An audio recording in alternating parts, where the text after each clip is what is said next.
रावलपिंडी के शहरियों को और उसके अलावा इंतजामिया ने वहां पे मुकम्मल तौर पर जो है वो कॉर्डन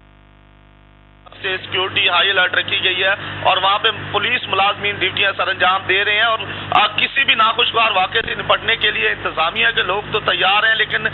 कई बार ऑपरेशन करने की तैयारियां भी की गई, लेकिन ये है कि मुज़ाकरात होने की बातें की जा रही थी, मुज़ाकरात की कोशिश की गई, लेकिन अभी तक जो है वो डेडलॉक जारी है, मुज़ाकरात नहीं हो पाए। कोशिशें की जाती रही कि मुज़ाकरात से अगर ये मामला हल हो जाए तो बेहतर हो जाएंगे, लेकिन अभी तक मुज़ाकरात कामयाब नहीं हुए। कई बार मुज़ाकरात का दौर चला, लेकिन अभी तक कामयाबी से मुज़ाकरात जो है हमकनात नहीं हुए। कोशिशें की जा रही हैं और आज जुमे का दिन है, बड़ा अहम दिन है और आज जुमे के बाद फिर आज रैलियों का इंतजाम किया गया और कुछ लोग रावलपिंडी इस्लामाबाद के धरने की तरफ जाएंगे। तो इंतजामिया ने हर तरह से तैयारियां तो कर रखी हैं, रास्ते लेकिन ब्लॉक किए गए हैं, कंटेनर्स लगाए गए हैं, खारदार तारे लगाकर रास्ते बंद किए गए हैं, लेकिन धरना मुजाहिरीन अपने जो मामलात हैं उनसे पीछे नहीं हटे। उनका जो मुतालबात हैं वो कहते हैं जब तक हमारे मुतालबात पूरे नहीं होंगे हम यहाँ से नहीं उठेंगे, लेकिन इस वक्त भी वो वहाँ पे मौजूद हैं, खाना पीना उन तक पहुँच रहा है, वो खा पी रहे हैं और वहीं पे मौजूद हैं।